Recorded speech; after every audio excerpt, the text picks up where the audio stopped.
On attaque avec l'explosion, Laure, du non-endémique. Je pense que c'est la première table ronde en France consacrée au non-endémique. Il va falloir expliquer quand même ce que c'est. Tout à fait. Alors donc, le non-endémique, c'est la collaboration entre un retailer et une marque, un annonceur qui n'est pas vendu par ce retailer. À l'inverse des annonceurs endémiques pour un retailer qui sont vendus par ce retailer-là, les non-endémiques ne le sont pas.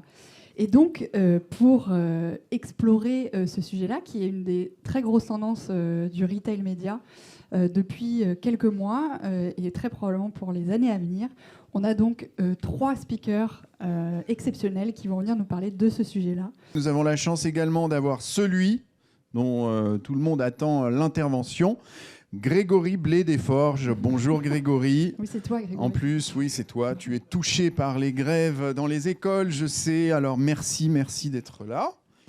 Et puis, donc, voilà, je te cherchais. On va donc aussi accueillir Alban, qui est directeur général d'Infinity Advertising, pour compléter cette table ronde. Merci beaucoup à tous les 3 et bienvenue. Welcome Alban. Alban, bonjour, merci d'être avec nous. Est-ce que tu peux nous parler un peu de ta vision du non-endémique ? C'est quoi le non-endémique chez vous ? Bonjour à tous, bonjour à toutes. Le non-endémique, c'est, pour ce qui nous concerne, ce sont des marques qui ne vont pas être référencées dans les magasins qu'on représente. Donc Intermarché, Casino, Franprix et Monoprix. Je crois que c'est Stéphane d'Amazon tout à l'heure qui parlait du retail média comme la capacité de définir une cible, de l'activer et de la mesurer. Donc le non endémique, justement, on va enlever la partie mesure, puisque ce sont des produits qui ne sont pas référencés dans nos magasins. Donc par exemple, de l'habillement, de l'automobile, ça effectivement, on peut aider cette catégorie d'annonceurs à trouver des potentielles cibles, à les activer en médias, mais on ne pourra pas mesurer. Donc c'est ça, en ce qui nous concerne, puisqu'on est sur la verticale de la grande distribution alimentaire, le non-endémique, ce sont les marques qui ne sont pas référencées dans nos magasins. Je sais que tu as toujours rêvé qu'on parle de non-endémique, alors là, tu es servi. Hein, je compte sur toi pour rayonner dans ton canapé. Laure, la question d'après ? Je suis moi-même éblouie en ce moment. Grégory, on l'a dit, tu es le Head of Uber Advertising en France. Peut-être que certains d'entre vous sont étonnés de voir Uber dans une table ronde sur le retail média. Donc, est-ce que tu peux nous dire comment Uber s'inscrit dans le sujet du retail média et un peu la même question que pour Alban, qu'est-ce que c'est le non-endémique pour Uber ? Déjà, enchanté. Tout le monde est ravi d'être ici. Est-ce que c'est, pourquoi on est là aujourd'hui ? Finalement, c'est assez simple. C'est vrai que quand on parle de Uber, déjà, il faut distinguer 2 applications. Il y a Uber VTC et il y a Uber Eats. Et puis, finalement, le retail média, il existe déjà chez Uber depuis un petit paquet d'années, mais uniquement sur une verticale qui est le QSR, ou la restauration rapide. Et donc, quand on va sur Uber Eats, et qu'on veut savoir ce qu'on va commander ce soir, finalement, dans ce flux de réponses, tout comme un Amazon ou un Google, ce flux de réponses, c'est un mélange de réponses organiques et de réponses payantes. Et ces réponses payantes, elles sont retail média par essence. Donc elles sont QSR média par essence, qu'elles étaient vraiment très verticalisées. Mais finalement, ça existe ça déjà depuis très très longtemps. Et pour reprendre la définition, oui, on sait cibler, on sait faire de l'audience, on sait l'activer et on sait le mesurer. Donc vraiment, on est en plein dans la définition. Ce qui se passe, et là il y a peut-être un peu moins de gens qui sont au courant, c'est que sur Uber Eats, désormais, on peut se faire livrer bien plus que des repas d'un restaurant. Donc ça s'appelle New Vertical chez nous. On peut se faire livrer des fleurs, du chocolat, de l'alcool, de l'électronique, plein de choses, et notamment on peut se faire livrer ses courses. On a un partenariat avec le groupe Carrefour et le groupe Casino. Plus après, vous allez trouver des Intermarchés, des systèmes U, et ainsi de suite. Bref, on peut faire ses courses en quick commerce sur Uber Eats. Et donc, de ce point de vue-là, on revient vraiment sur le retail média comme on l'entend, c'est-à-dire que on devient nous. Alors, on est third party, on est agrégateur, on peut nous donner tout le nom qu'on veut, mais on a bien des utilisateurs qui viennent faire leurs courses chez nous, et donc la relation avec des marques de CPG, elle devient prépondérante, et on les accompagne sur comment on peut développer leur vente sur ce nouveau canal qui est Uber Eats. Et après, que ça soit avec Carrefour ou avec Casino, finalement, c'est plus vraiment le sujet, c'est nos utilisateurs et comment ils arrivent à se développer. Un peu comme Instacart, finalement, dont on parlait en introduction. Exactement. Et la définition du non endémique, de manière très surprenante, c'est exactement la même. Donc chez nous, le non endémique, ça va être toutes les industries, sauf grande consommation et restauration. Voilà. Et électronique. J'avoue que cet usage-là est tellement petit. Dans ce qu'on appelle New Vertical, vraiment le gros sujet, parce que c'est le gros usage, c'est vraiment de faire ses courses. Donc on restreint à ça. Très bien. Peut-être... On va enchaîner et peut-être, Laure, la question qu'on a tous envie de se poser finalement, c'est de savoir, peut-être pour toi, Alban, pour commencer, quel est l'intérêt pour une marque qui ne vend pas sur ta plateforme finalement de collaborer avec toi et avec Infinity ? On a, nous, accès à une masse de données, je pense, qui tout le monde sait, c'est massif. On agrège 17 millions de cartes de fidélité sur nos 4 enseignes. Et au-delà de cette capacité à faire du reach, on a surtout la capacité à faire une analyse très granulaire. Et je le dis à chaque fois dans mes interventions, un ticket de caisse, ça ne ment pas. Et on peut apprendre beaucoup de choses. Sur la base d'un ticket de caisse ou d'un panier e-commerce, on peut anticiper des moments de vie, définir des personas. Et ça, que ce soit une marque captive chez nous ou non endémique, y a de l'intérêt. Donc c'est vraiment ce mélange de puissance et de connaissances qu'on va apporter, et surtout de couper un petit peu le débat qui peut opposer le ciblage à la puissance. Quand on agrège, et c'est le cas chez nous, quasiment 1 milliard de transactions, de tickets de caisse. Donc dans un ticket de caisse, vous allez avoir des dizaines d'articles, donc c'est des dizaines de milliards de données qu'on va avoir dans nos data lakes. Cette partie-là, vous pouvez la segmenter dans tous les sens. Vous allez quand même avoir la possibilité de faire du volume et donc d'aller renouveler aussi vos audiences. Donc c'est ça, pour moi, le principal intérêt, de définir très clairement des profils et surtout d'anticiper des moments de vie comme les déménagements, les naissances, etc. Merci beaucoup, Alban. Donc, vous avez tous noté la punchline du jour, un ticket de caisse ne ment pas. Grégory, de bientôt ton côté... les t-shirts. On va faire les t-shirts. Alban Schlöniger, 1er février 2024. Grégory, toi, de ton côté, comment tu décrirais l'intérêt pour une marque qui n'est pas vendue chez toi de collaborer avec toi ? Ce qui doit se produire souvent. Ce qui se produit souvent et de plus en plus souvent, on a aujourd'hui 4 bonnes raisons de collaborer ensemble. La première, c'est finalement la même, c'est la donnée. Et je crois qu'on creuse un peu le sujet après, donc je ne vais pas aller trop loin, mais je vous donne juste un exemple. Pour une marque de luxe, pouvoir créer un segment de gens qui se sont rendus dans des boutiques de luxe spécifiques, qui sont rendus dans des palaces à Paris ou ailleurs, qui sont rendus dans certaines rues connues pour leur environnement luxe, Montaigne ou qui sont rendus même dans des, qu'est-ce que je peux dire encore, des restaurants étoilés, des aéroports privés, bref. Donc la donnée, elle est très très forte là-dessus, ça va être le premier point.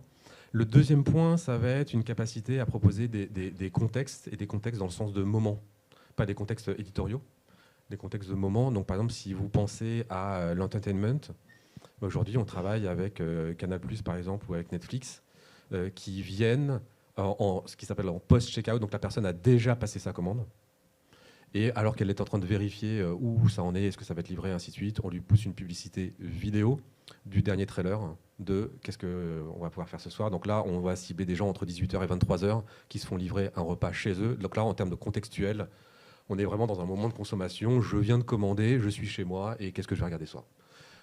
Donc ça, c'est la deuxième raison. La troisième raison, c'est que, notamment sur la partie Uber VTC, en fait, on est 100% brand safe. On n'est pas un réseau social, donc il n'y a pas de parasitage, de bruit. Justement, on est à fond dans l'actualité aujourd'hui, bah justement sur Uber, on se déplugue un peu de l'actualité, donc il n'y a pas de problématique de discours haineux, de commentaires, de tout ça. Donc on est brand safe, et en plus on est exclusif, c'est-à-dire qu'une marque elle prend 100% du trajet. Donc il n'y a pas de ma compétition va être à côté de moi. Donc ça c'est la troisième raison. Et la dernière raison, c'est nos KPI Media Planning là-dessus. En fait, c'est vraiment des moments où on est entre deux activités, c'est des moments de pause, c'est des moments où on parle de plus en plus de l'économie de l'attention. Là, on est en plein dedans. C'est-à-dire que quand on pousse le bon produit, c'est même plus que ça, le bon contenu, le bon discours à ce moment-là, il y a une capacité des gens à s'intéresser, à s'engager. Et donc, tous nos KPI, que ce soit en temps passé, à plus d'1 minute 30 en moyenne, que ça soit en termes d'engagement, on est à plus de 4% de taux de swipe de manière régulière, ou même de CTR, parce que finalement c'est du temps passé mais qui est actif, qui est pas passif. On est à des CTR à 3% en moyenne. Voilà, c'est tout ça qui fait qu'aujourd'hui on est vraiment c'est un peu un écrin publicitaire. Alors, grâce au moment. Un écran, mais récemment, j'ai une marque à qui je parlais de ton offre qui me disait, enfin, moi, quand je vais à l'aéroport avec Uber, je ne passe pas mon trajet le nez rivé sur mon app. Tu leur réponds quoi dans ces cas-là aux gens ? Alors, il y a ce que je pense et il y a ce que je leur réponds. Oui. Ça part mal. Citation t-shirt. Ce que je pense, et je l'ai vu depuis longtemps, c'est... je ne connais pas la personne et je ne connais pas la marque. Mais des gens qui ont, c'est ce qu'on appelle le family marketing, c'est-à-dire qui réagissent en fonction de leur propre usage. Vous êtes la plateforme qui permet de connecter avec les jeunes de 18-24. Bah, moi, mon fils, il a 19 ans, bah, il ne vous utilise pas. Oui, c'est peut-être vrai, mais il y a des moyens de mesurer, on le sait, on n'est pas juste en train de raconter des choses. Donc oui, il y a des gens probablement qui font ça. Je vais être désagréable avec ma propre boîte un instant. Si vous essayez de commander un Uber en ce moment à Paris, ça prend quand même un petit peu de temps. Donc vraiment des gens qui me disent, vraiment je passe pas mon temps à regarder mon écran quand je commande un Uber, j'ai de plus en plus de mal à y croire, parce que vraiment on a envie de savoir où est-ce qu'on en est et quand est-ce qu'on arrive. Donc voilà, et après, bon, au-delà de ça, non, en fait, on a juste de la mesure, on a de quoi prouver ça. Donc oui, j'entends bien que certaines personnes ne le font pas, mais dans les faits, en fait, on a ça marche pour le montrer. Je crois que 50% des Américains utilisent Uber pour aller à l'aéroport, c'est ça ? Tu confirmes ce chiffre ? Alors, je ne sais pas pour aller à l'aéroport, mais... Pardon, je ne sais pas pour l'aéroport, mais aujourd'hui, c'est tous les mois, un Américain sur 3 utilise Uber. Après, si tu te restreins à l'aéroport, peut-être qu'effectivement, ça monte à 50%. Je crois que c'est très fréquent pour y aller, un peu moins pour en sortir, ce que j'ai lu. Pas faire ton pitch non plus. On va enchaîner ?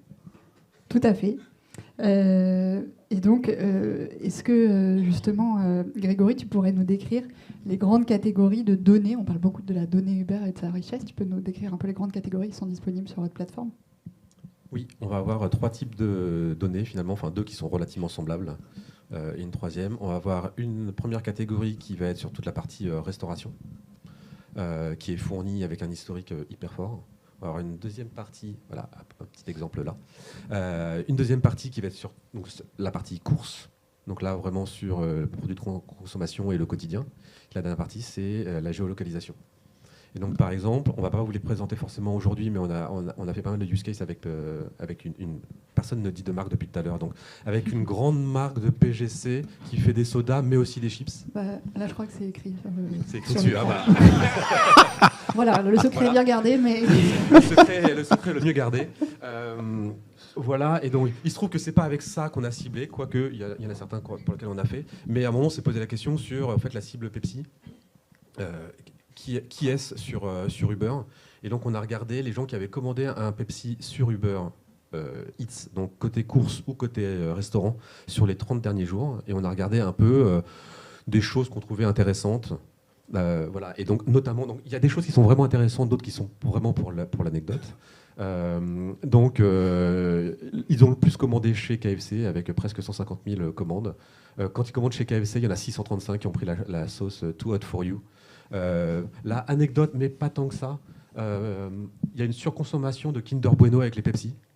Je trouve est un insight c'est clé, flippant, intéressant. Voilà, pour le coup, plus pour l'anecdote, il y en a 36 qui sont rendus à un concert de Louise Attaque. Bon bref, je vais pas tous les faire, mais voilà, c'est ça, et le mélange de ces trois données, côté restaurant, côté course et côté géologue, c'est ça qui fait aujourd'hui la force de ce qu'on peut faire. Et justement, on a en fait, nous, aucun ciblage sur l'étagère. Donc à chaque fois qu'il y a une activation, c'est ce qu'on a fait ensemble, à chaque fois qu'il y a une activation, on réfléchit à c'est quoi la cible, le persona, pourquoi, comment. On regarde la donnée qu'on a et on crée de manière ad hoc pour chaque activation un segment qui a du sens, et on le crée en tripartite avec le client, l'agence et nous. Et donc on peut bien utiliser de la donnée qui vient de la partie food pour un ciblage dans l'écosystème course. Tu peux utiliser le fait que... On le fait dans tous les sens. C'est complètement fluide entre les... Avec Pepsi, par exemple, on a fait un ciblage où on ciblait des gens qui se rendaient dans des aéroports ou dans des gares parce qu'ils avaient une promotion dans les magasins relais. Donc ils voulaient promouvoir les Pepsi et Rockstar.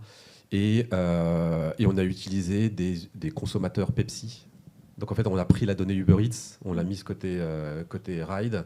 Et dans Ride, on a pris des trajets spécifiques à un instant T, donc toujours cette histoire de le bon moment pour leur dire, voilà, c'est le moment d'aller du travel média pur et dur.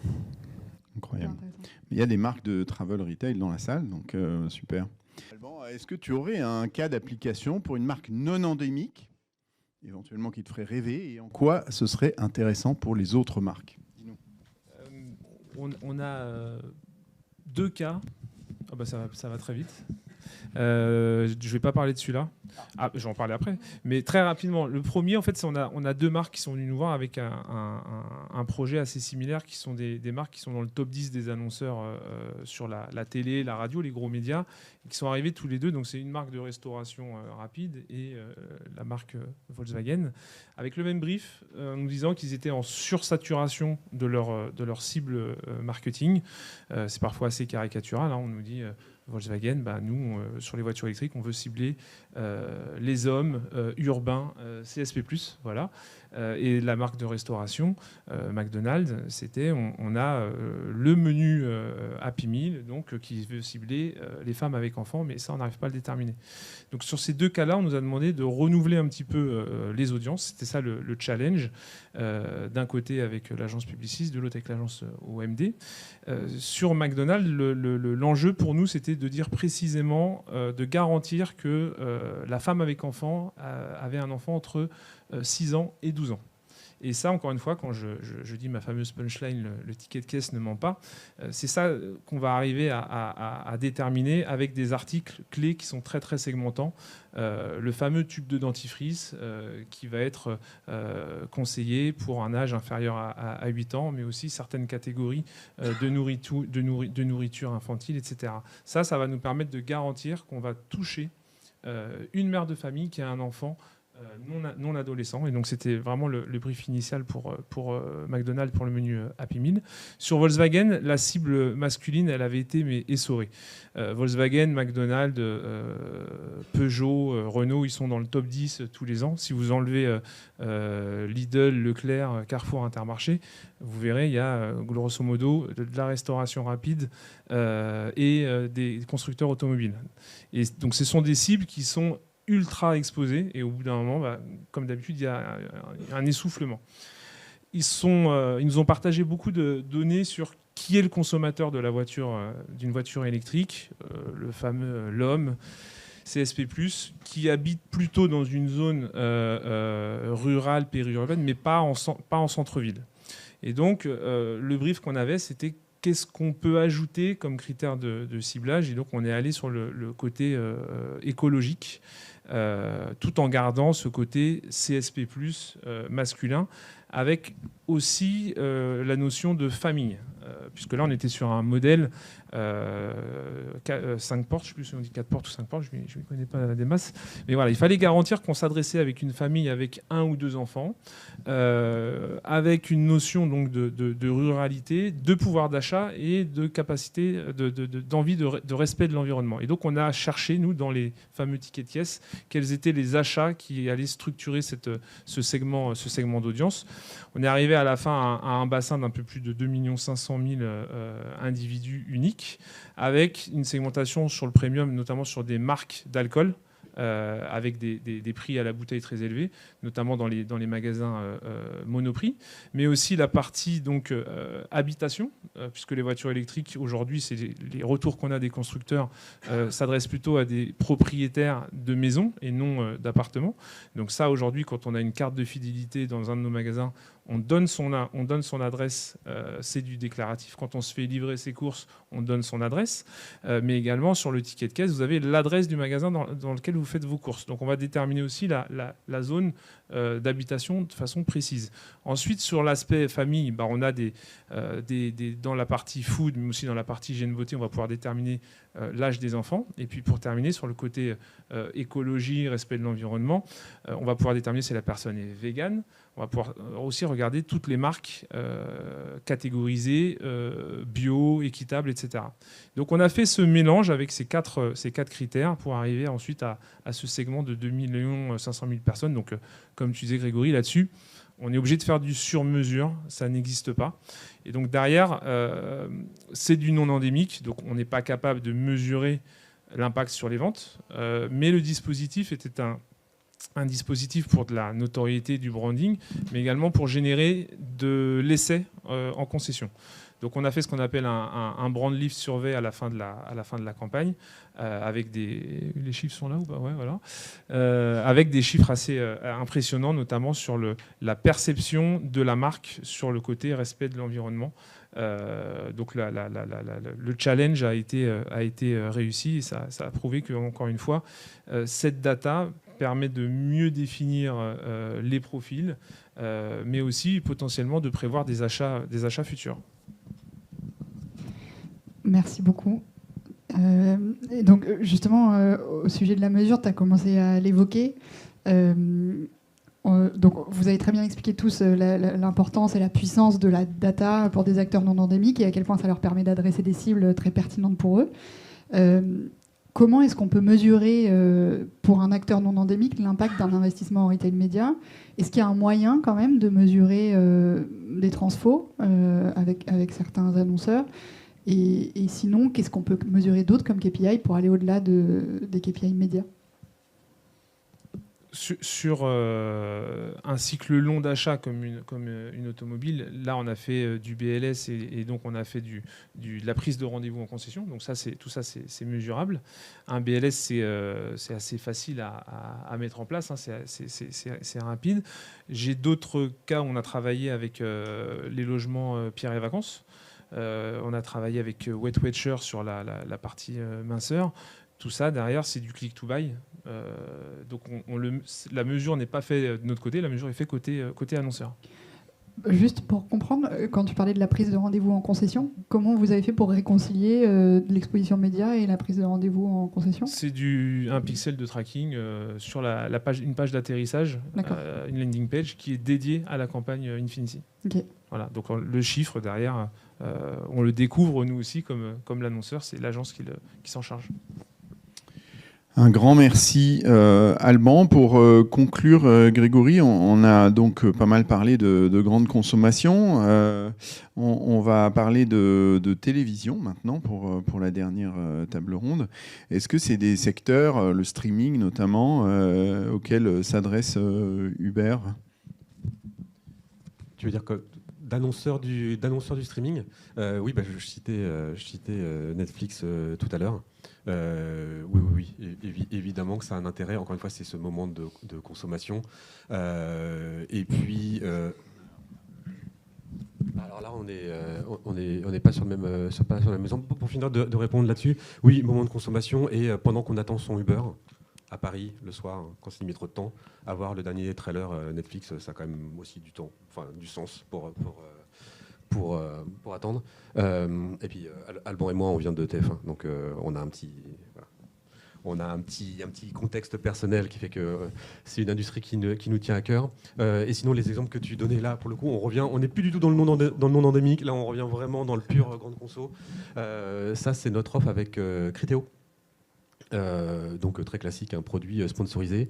Et si tu cliques, je pense qu'il y a 2 petits chiffres qui vont apparaître. Voilà, un ROAS de 457% pour cette première campagne qui avait eu lieu l'été dernier. Et puis via Criteo, on a accès à quelques infos intéressantes. Et celle qu'on a retenue, c'est que 63% des gens qui ont consommé étaient en fait indécis au moment de l'acte d'achat. Donc en fait, ils avaient fait une recherche générique. Ils ne savaient pas encore qu'est-ce qu'ils allaient acheter. Et ça a permis justement de se mettre au bon moment devant la bonne personne pour favoriser l'achat. Voilà. Magnifique. Et le dernier, celui-là, je l'aime beaucoup aussi. Toujours avec Pepsi. C'était pour la finale de la Ligue des Champions en mai ou juin, la dernière mai, où ils avaient un jeu concours. Et donc, ce qu'on a pu faire, c'est déjà de les positionner dans tous les restaurants Subway et tous les restaurants KFC sur Uber Eats.